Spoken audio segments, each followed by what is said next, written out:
아브라함의 리더십과 그의 영향력에 대해서 연구해 보겠습니다.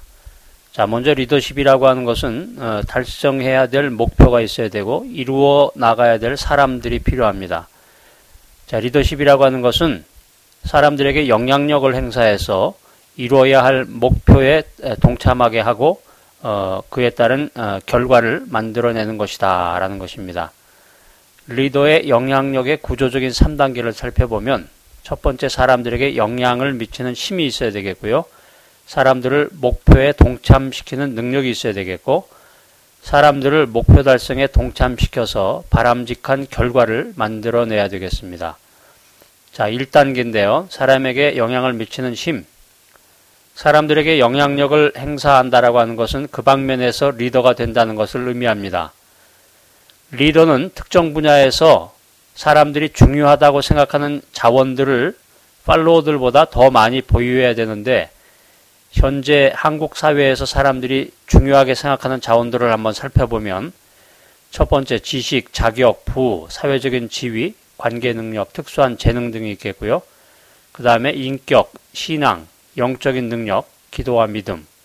그 다음에 세 번째, 건강과 외모, 이런 것 등을 많이 갖춘 사람일수록 리더가 될 수 있다라고 하는 것입니다. 이런 자원들을 먼저 또 많이 확보한 사람이 동일한 자원을 원하거나 기대하는 사람들에게, 팔로워들에게 영향력을 행사하는 것이 비로소 가능해진다라고 하는 것입니다.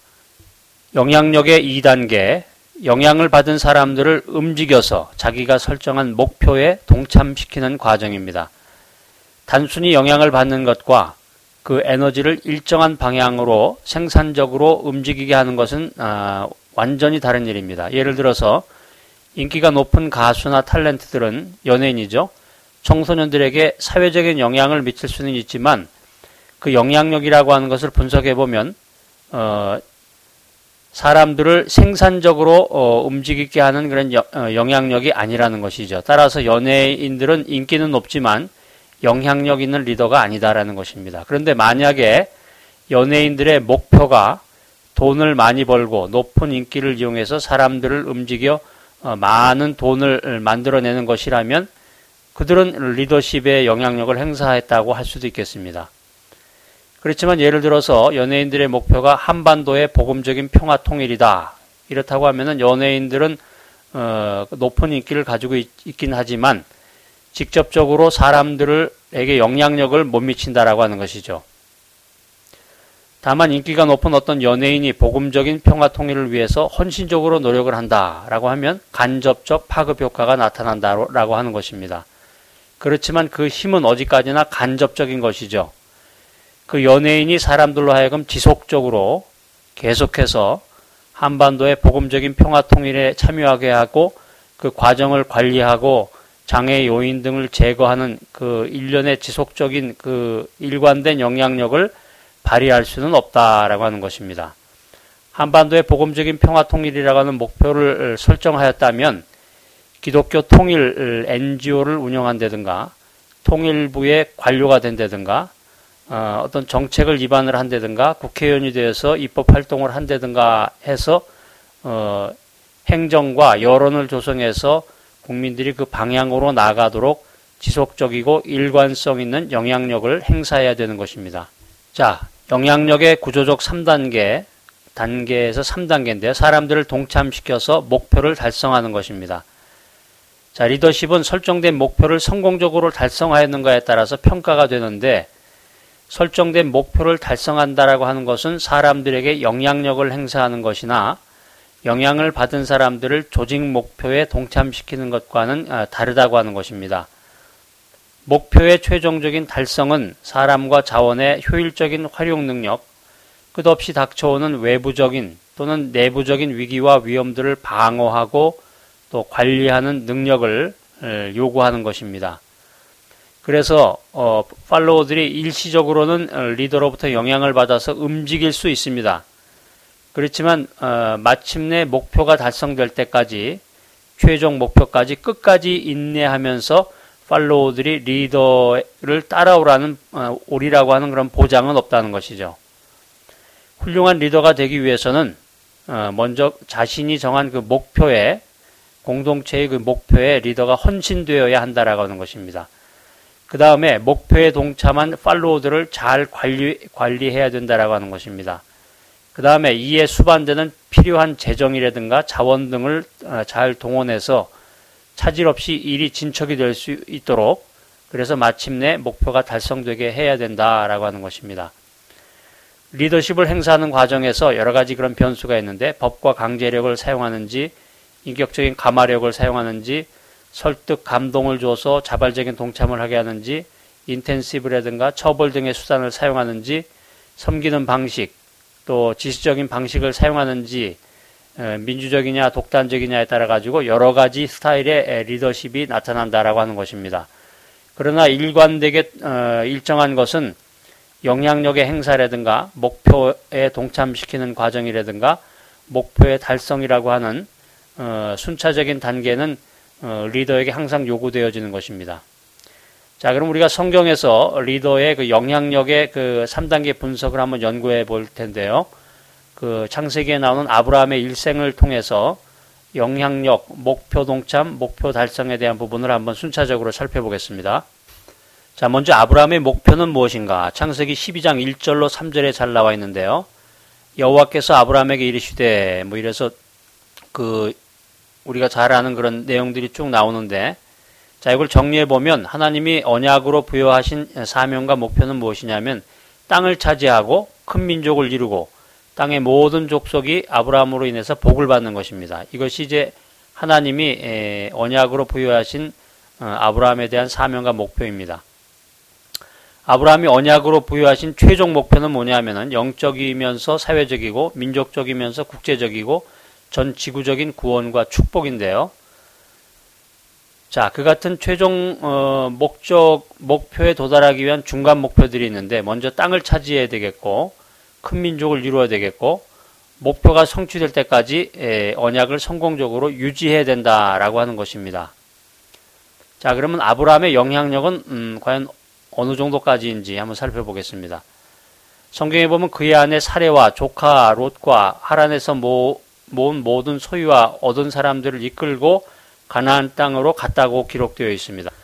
여기 성경에 보면 이제 아브라함의 사명과 목표에 동참한 사람들이 쭉 이제 언급이 되는데요. 먼저 애굽에서의 그 아브라함의 영향력을 한번 살펴보면, 애굽에서는 아브라함이 영향력이 마이너스 상태라고 우리가 측정할 수가 있습니다. 애굽왕 바로에게 자기 아내를 누이라고 속여야 할 만큼 독자적인 세력이 미약했다라고 하는 것이죠. 그래서 아브라함이 다시 누이로 속여진 그 아내를 달라고 할 때 그 왕이, 애굽 왕이 아브라함에게 그 자기 아내를 달라고 했을 때 거부 못할 상황이었다라는 거죠. 그래서 간신히 이 상황에서 하나님이 개입하셔서 그 아브라함의 체면을 간신히 유지시켜준 그런 단계였고요. 자, 이것이 이제 애굽에서의 아브라함의 영향력이었고, 그 다음에 이제 가나안에서의 영향력을 보면 창세기 14장에 그 유명한 아브라함의 그 전쟁 이야기가 나옵니다. 그래서 뭐 쭉 이제 왕 이름이 나오면서 그 전쟁에 대한 그런 자세한 정보들이 나오는데, 가나안 지역에서 도시국가를 이루고 있지는 않았지만 아모리 족속 가운데에서 그 마므레 일가와 그 동맹을 체결을 했다는 거죠. 그건 아브라함이 그 마므레 일가와 그 체결했던 그 동맹은 일종의 군사적인 상호 보험입니다. 보험을 들어서 위험을 분산시키고 안전을 강화했다라고 하는 것입니다. 전능하신 하나님을 보호자로 삼은 사람은 인간과 동맹을 맺어서는 안 된다. 여기 이제 마므레 일가와 동맹을 맺었던 그 기록을 우리가 살펴봤죠. 마므레라고 하는 그 아모리의 유력자가 그 이민족인 아브라함을 군사 동맹의 파트너로 삼았다. 이것을 한번 우리가 생각해 보면 그만큼 이제 가나안으로 와서 그 아브라함이 그 영향력이 심층 높아졌다라고 하는 것을 우리가 생각해 볼 수 있는 것입니다. 왜냐하면 다른 사람을 내 파트너로 삼는다라고 하는 것은 그 사람에게 실제적인 힘이 있다는 것을 이제 반증해 주는 것이 되겠죠. 자, 아브라함은 이 동맹군과 함께 자기 집에서 훈련된 사람 318명을 거느리고 이제 출병하게 되는데, 아브라함이 이민족의 땅 가나안에서 유력자로 통했던 근거는 자기 집에서 그 길렀던 병사 318명이 있었다는 얘기예요.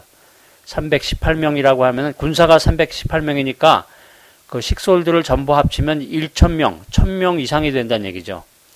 이 1,000명 이상을 거느리고 그 사람들에게 영향력을 행사하려면 엄청난 재력의 소유자가 되어야 됩니다. 그들을 먹여 살리려면.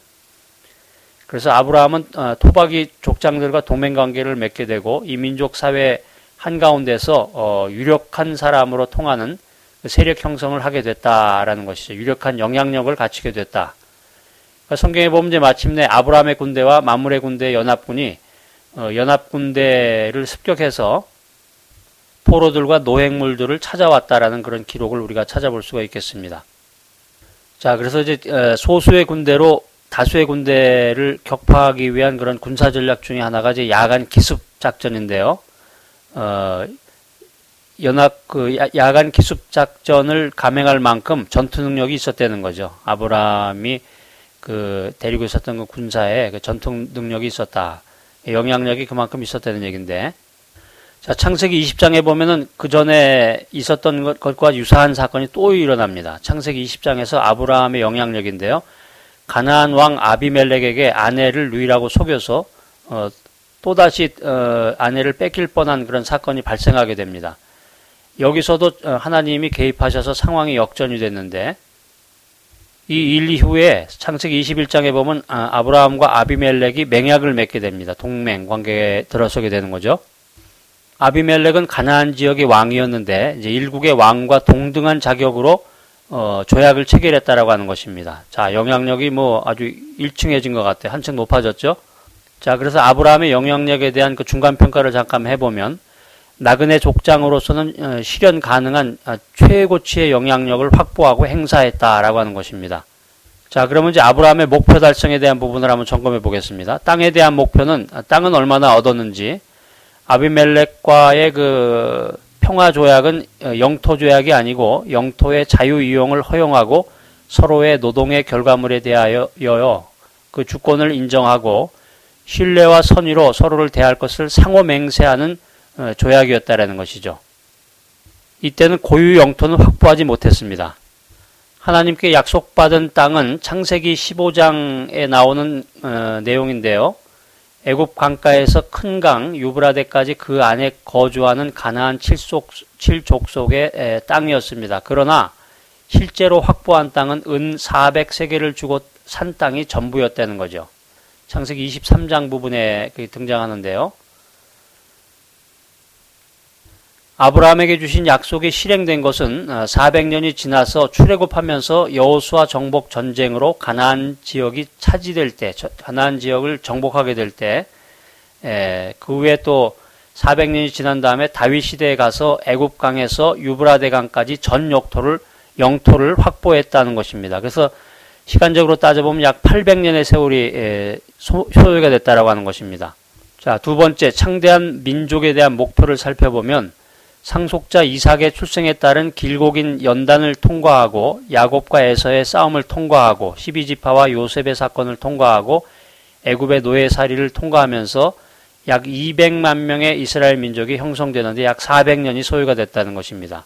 자, 세 번째, 너를 통해 천하 만민이 복을 받는다는 목표는 아브라함 당대에는 가나안 지역의 다섯 왕이 복을 받았고 존재 자체로 그 여호와의 이름을 드높이고 선한 영향력을 행사해서 복을 받게 했다는 것입니다. 이스라엘 민족의 형성과 제사장 나라로서의 민족 국가가 탄생이 되었습니다. 이스라엘이 제사장 나라 사명을 감당함으로써 천하 만민에게 복이 흘러갔는데 아브라함의 씨인 예수 그리스도를 통해서 천하 만민이 복을 받게 된다라고 하는 것입니다. 그래서 지금도 아브라함의 씨를 통해서 천하 만민이 복을 받는다는 그 언약적인 목표는 완전한 성취를 향해서 진행되고 있는 것입니다.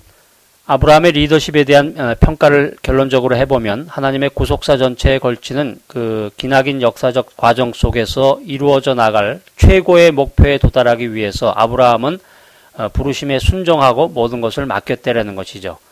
그리고 실현 가능한 범위 내에서는 매우 충실하게 채워져 나가는 것을 그 아브라함의 리더십의 특징으로 한다는 것입니다.